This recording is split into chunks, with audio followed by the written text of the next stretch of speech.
Allô, allô les visionnaires, bienvenue sur votre chaîne préférée. Ici, nous aspirons à la réussite et au bonheur. Aujourd'hui, je vais vous partager quelques astuces pour boxer l'inflation. Boxer l'inflation, le chasser loin de nous et réaliser nos projets, faire des économies et aspirer au bonheur qu'on mérite. Comme vous l'avez bien deviné, aujourd'hui, je vais vous partager quelques astuces incroyables pour déjouer l'inflation. Déjà, pour ceux qui ne le savent pas, l'inflation est une hausse généralisée des prix à la consommation. Cette tendance-là à ce que les prix augmentent de façon générale dans l'économie, c'est la dépréciation de la monnaie, la hausse générale des prix des biens et des services, et aussi la baisse du pouvoir d'achat d'une façon générale. Donc, comment faire pour faire face à cela?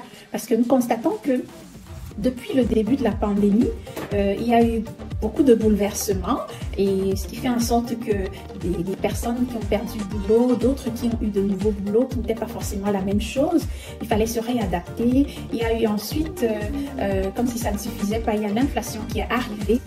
Si vous suivez un peu l'actualité, vous verrez que l'inflation a atteint quand même un niveau très élevé.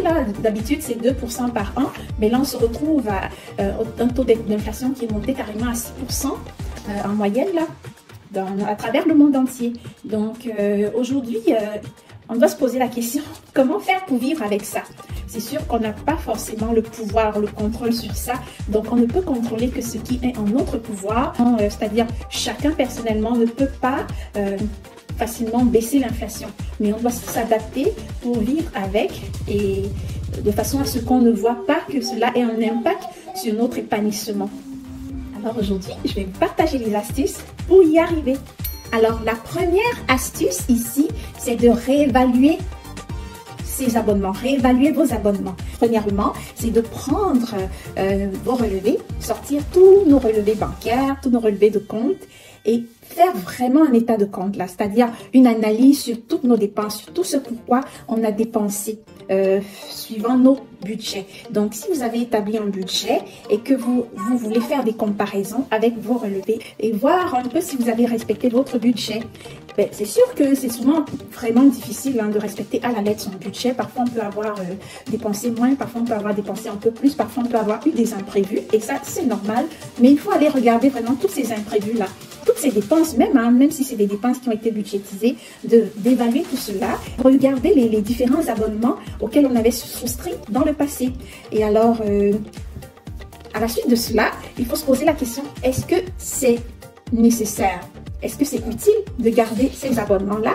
Et vous allez vous rendre compte qu'il y a tellement d'abonnements qu'on ne pense même pas. Ça peut être des abonnements, par exemple, à un magazine journaux en ligne, ça peut être des abonnements pour la musique en ligne, Netflix, des abonnements de jeux, bref, il y en a tellement. Ça peut être des abonnements de salles de sport, de sport. Donc, c'est vraiment de réévaluer ça et de voir si c'est utile. En fait, vous allez vous rendre compte que en fin de ligne, quand on va totaliser tous ces abonnements là, on va se retrouver quand même à faire quelques économies si on les annulait. Donc, c'est soit d'annuler, soit de les réduire, soit carrément d'analyser c'est quoi qui est le plus important. Donc, vous l'avez bien compris, première étape, réévaluer nos abonnements. L'autre astuce, la deuxième que je vais vous partager, c'est de se créer des nouvelles passions naturelles qui vont nous permettre de réduire nos factures. Qu'est-ce que je veux dire par là? Par exemple, vous pouvez vous créer des nouvelles passions de cuisine. Donc, si vous aviez l'habitude d'aller au restaurant tout le temps, voilà, ou alors de commander des plats à emporter pour manger chez vous, pourquoi ne pas se créer une nouvelle passion de cuisine? Ouais, ça vous fera économiser beaucoup. Donc, ça vous fera vraiment gagner en temps, c'est sûr, parce que quand on cuisine chez nous, ça nous fait gagner en temps parce qu'on peut cuisiner pour 2 jours, par exemple. Et puis, ça fait gagner également en argent parce que oui, c'est économique de manger maison. Et en plus de ça, vous mangez quand même santé. Et vous avez développé des nouvelles compétences, des nouvelles passions. Donc, c'est ça. Moi, si je vais sortir, par exemple, juste pour acheter un matos, c'est pas moins de 10-15 $, là. Donc, minimum, là, 15 $. Juste pour un McDo, et qui n'est même pas santé, il faut le dire. Mais on s'entend que si on prend 15 $, enfin 3 par exemple, qui fait 45 $, on peut très bien se faire un bon repas qu'on peut même manger sur 2 jours. Mais oui, donc c'est une façon de dire que votre McDo que vous mangez peut-être le midi, vous pourrez le multiplier par 3, donc le 15 $ fois 3 qui vous fait 45 $. Et même manger aussi le même McDo, mais fait maison, mais qui est encore meilleur et économique. Vous faites votre épicerie en gros. Quand je dis en gros, c'est-à-dire s'organiser par exemple à toutes les 2 semaines ou à tous les mois pour faire l'épicerie et acheter des choses de façon à avoir des meilleurs prix. Et puis c'est important aussi de choisir ces magasins d'épicerie. Il y a des magasins, je ne veux pas vraiment rentrer dans les comparaisons au niveau des noms, mais je dirais que moi actuellement je magasine par exemple chez Maxi, alors qu'avant j'allais ailleurs, vous comprendrez. Je ne veux vraiment pas faire des comparaisons, mais en fait c'est juste pour pouvoir aider là à voir où est-ce qu'on peut aller trouver des meilleurs deals. Et même parfois chez Maxi, c'est pas toujours donné. Il faut regarder là où il y a des spéciaux, il faut regarder qu'est-ce qui est en spécial aujourd'hui. Est-ce que je prends un peu plus? Est-ce que je prends moins? Alors regardez ça. Et pas l'habitude par exemple d'acheter de l'huile, des choses bio ou par exemple de l'huile raffinée d'olive. Je vais quand même voir, peut-être que je ne me permettrai plus de l'huile d'olive là tout le temps. Peut-être que j'irai plus pour un autre type d'huile là qui coûte un peu moins cher. Et puis l'huile d'olive, donc je prendrai peut-être, mais je ferai pas tous mes plats avec, toutes mes recettes avec ça. Donc c'est vraiment d'aller regarder ces façons de faire là qui peuvent nous faire sauver énormément d'argent puis économiser. Et une autre astuce qui est la troisième, c'est de réduire au maximum le gaspillage. Ah oui, moi je viens d'Afrique, hein, je suis une Africaine d'origine. Donc chez nous, quand on cuisine, même si on est seul, on cuisine toujours pour 3. Donc, si on est une famille de 5, on va cuisiner pour 15. Parce que chez nous, en Afrique, on est toujours habitué à ce côté social, à savoir qu'on est toujours en train dans l'esprit du partage, à se dire que on ne sait jamais, peut-être que le voisin il peut sonner à la porte, ou alors on peut recevoir un invité, un membre de famille qui vient, voilà, comme ça à l'improviste. On a toujours cette façon-là de cuisiner pour 10 ou pour être dans la suffisance et l'esprit du partage, le côté social. Donc, ici, je pense que c'est un peu difficile, hein, quand on est à l'étranger, par exemple, de garder le même état d'esprit parce que c'est pas donné, franchement. Même en Afrique, c'est pas donné, ça il faut le dire. Mais vu que ça rentre dans le contexte, vu que ça rentre dans nos habitudes, alors on fait avec. Mais c'est sûr que si dans le contexte de l'inflation, essayez de voir si on peut éviter le gaspillage. Parce que imaginez que vous avez cuisiné un peu plus, peut-être que vous ne mangez pas tout, il faut que ça aille à la poubelle. Quand ça se répète, là, c'est vraiment une perte d'argent, c'est de l'argent que vous jetez là à la poubelle. Là. Donc, c'est vraiment de s'organiser, à cuisiner vraiment pour les quantités qu'on peut consommer sans que cela n'aille à la poubelle. Donc, une autre façon de faire, c'est peut-être aussi de privilégier des repas que vous allez congeler. C'est ce que je fais, hein. Donc, surtout qu'il faut s'organiser. C'est pas toujours évident de cuisiner à tous les jours, là, surtout quand on travaille et qu'on doit gérer d'autres choses. Donc, on peut s'organiser peut-être à cuisiner pour 2 jours, mais de façon à ce que ça reste toujours agréable de manger. Donc, c'est des petites astuces comme ça là, qui peuvent nous éviter de gaspiller et aussi d'économiser. Pour ceux qui ont par exemple la possibilité ou sont à proximité des transports en commun, et optez pour le transport en commun, les autobus, le métro et tout ça.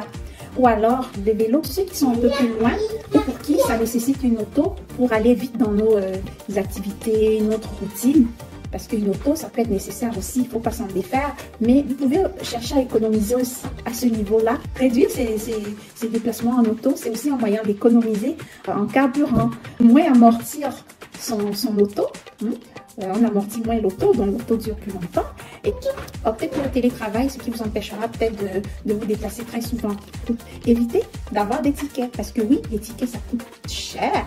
Si par exemple, vous roulez à une vitesse élevée et que la police vous surprend, vous pouvez vous retrouver à payer un ticket à cause de l'excès de vitesse. Ou alors, si vous êtes mal stationné, vous vous retrouvez avec un ticket de stationnement parce que vous étiez mal stationné. Donc, changez ces habitudes de façon à se faire du bien et à économiser. Donc, c'est ça l'objectif. On garde l'objectif. L'astuce qui va vous plaire, qui va vraiment vous faire sourire et que tout le monde attend, moi y compris, c'est la gratuité. Oui, cherchez des choses gratuites, pourquoi pas? Écoutez, oh, lorsque vous êtes par exemple abonné à un magasin que vous aimez, vous avez l'habitude de suivre, mais pourquoi pas profiter lorsqu'ils font des promotions? Voilà, s'il y a une promotion, profitez-en. Parfois des gratuités, si vous allez dans un magasin ou des pharmacies là, qui vendent des produits cosmétiques et que c'est un produit que vous utilisez, demandez des petites gratuités, des échantillons de parfums, là, de crème, de lait et tout ça. Ces échantillons là que vous accumulez peuvent vous aider. Par exemple, si vous allez en voyage en week-end, au lieu d'emmener avec vous votre crème et tout, vous les utilisez durant votre séjour. Pourquoi pas? Donc des petites gratuités, ça peut être des choses très simples. Abonnez-vous à la bibliothèque. Oui, on s'abonne à la bibliothèque pour avoir des livres. Voilà, des livres gratuits. Donc, on prend 2 ou 3 livres qu'on va lire et puis qu'on ramène après, ainsi de suite. C'est gratuit. Ces économies-là vont vous servir. Et n'oubliez pas, on en reparlera dans la prochaine vidéo, comment utiliser les économies qu'on a fait. À quoi destiner ces économies? Est-ce qu'il faut prendre ces économies pour s'acheter des trucs de luxe ou faire la belle vie? Ou alors, est-ce qu'il faut l'investir? Si oui, de quelle façon? Restez connectés, ça va être l'objet de l'une de nos prochaines vidéos. Prochaine astuce, vendez ce qui ne vous sert plus à rien. Arrêtez d'accumuler, arrêtez d'accumuler. Oh my God. Moi, je vous parle parce que je suis passée par là.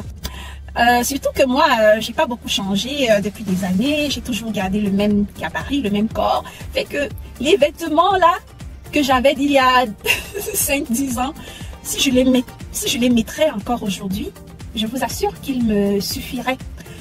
Donc, parfois, on a tendance à se dire, bon, ben, c'est vrai, je veux quand même changer un peu, je veux avoir des nouvelles tendances, des nouveaux vêtements, des nouvelles chaussures, des nouveaux, et ça ne cesse de s'accumuler parce que, bien évidemment, vous ne pouvez pas toujours porter le vêtement que vous portiez d'il y a 6 ans, même si ça vous suffit encore, parce que surtout que nous vivons dans un contexte où le climat...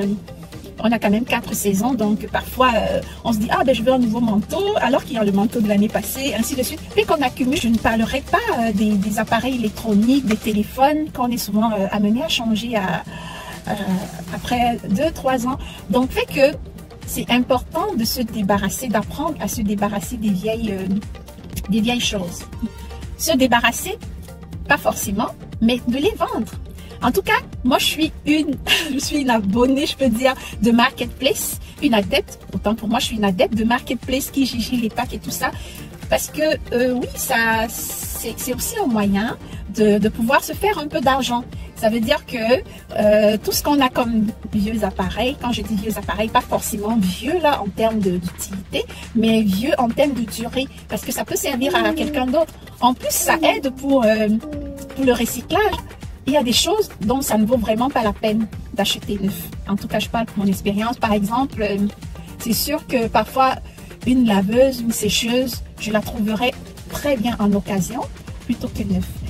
Parfois même une auto, hein, parce que c'est vrai qu'on veut parfois avoir des nouvelles autos qui sont dernier cri et tout.